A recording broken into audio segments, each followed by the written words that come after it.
Ya, jadi kita sudah melihat terakhir minggu lalu itu, kerangka besar kita sedang melihat dari sisi ketiga unsur di dalam hermeneutiknya. Dari apa namanya? Dari sudut penulisnya itu sudah bahas, dari sudut teksnya itu sendiri.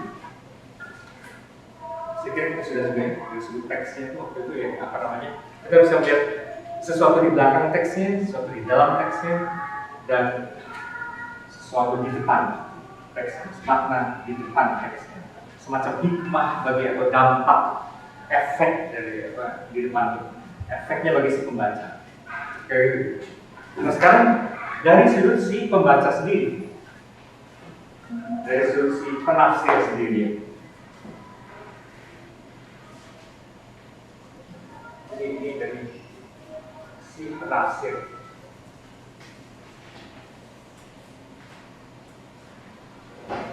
Dari si penafsir, kita juga bisa melihat ada tiga unsur di dalamnya yang perlu diperhatikan. Sebenarnya semuanya berkorelasi dengan tiga hal yang di depan-depannya, cuma yang dilihat dari sudut yang lain. Pertama-tama seorang pembaca itu selalu punya pre-understanding dulu, pemahaman awal.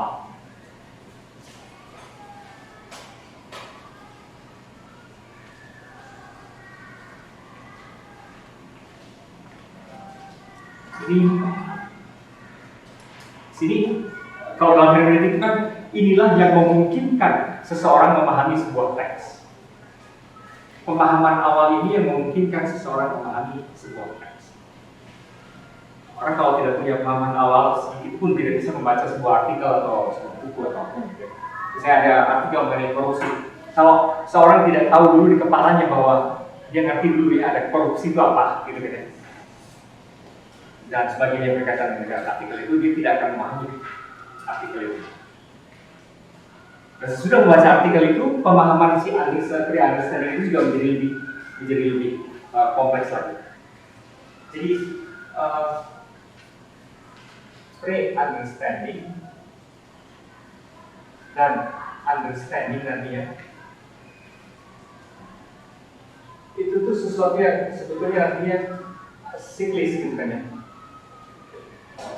Ini memungkinkan understanding hanya kalau kita sudah punya sesuatu di kepala ya, kita bisa memahami, tapi juga segala bentuk pemahaman baru akan meningkatkan peran pemahaman kita.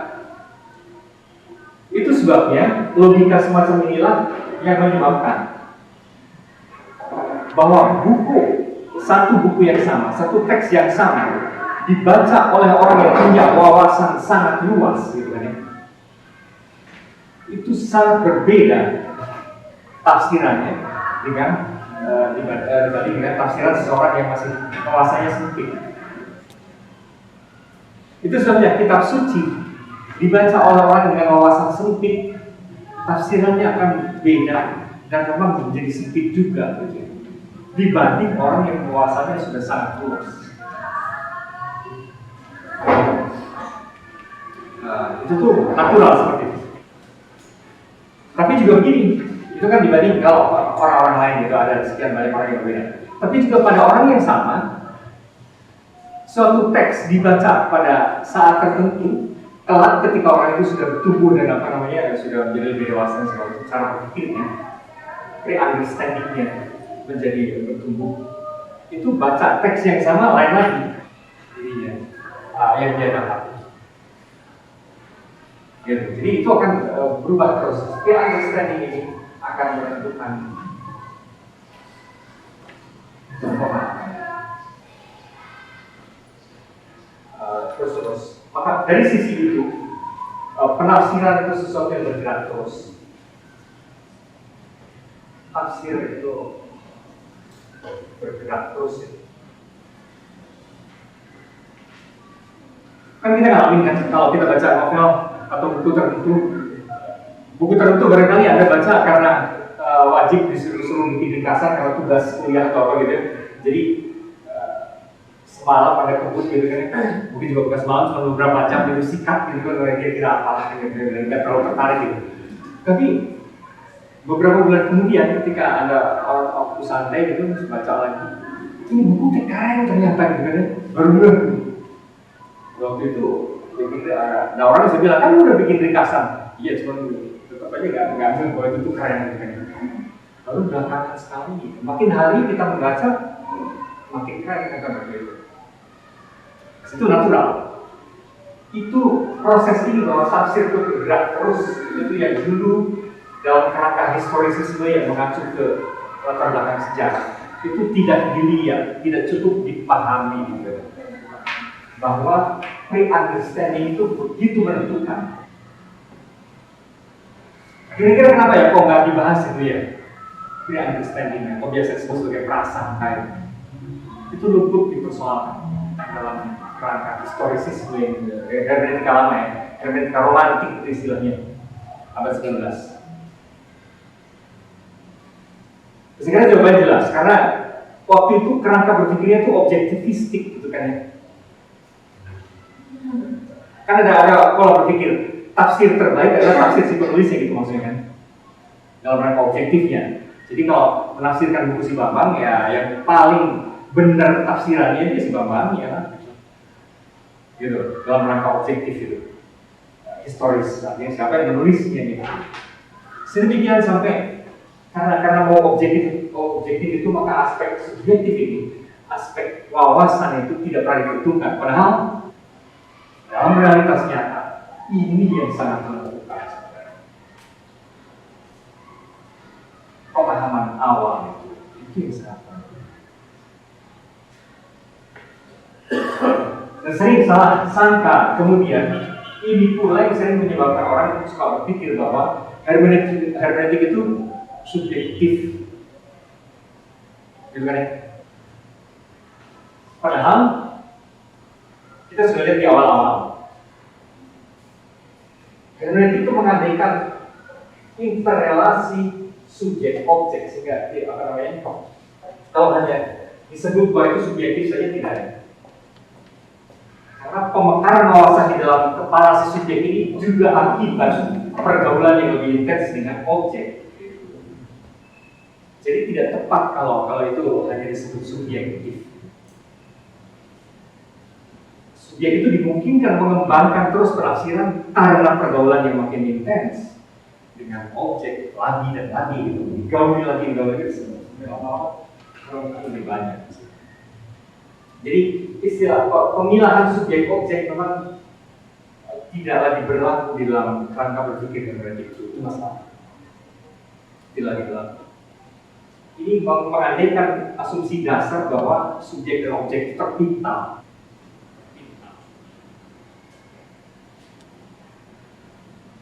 Oke, nah itu dari sudut satu sisi ya, dari pre-understanding. Nah, ada tahap berikutnya memang dari tafsir ini karena dia tidak hanya berdiri semata-mata dengan prasangkanya atau pemahaman awalnya, dia juga bisa memulai tahap explanation ya. Nah, di sini orang bisa menganalisis ya.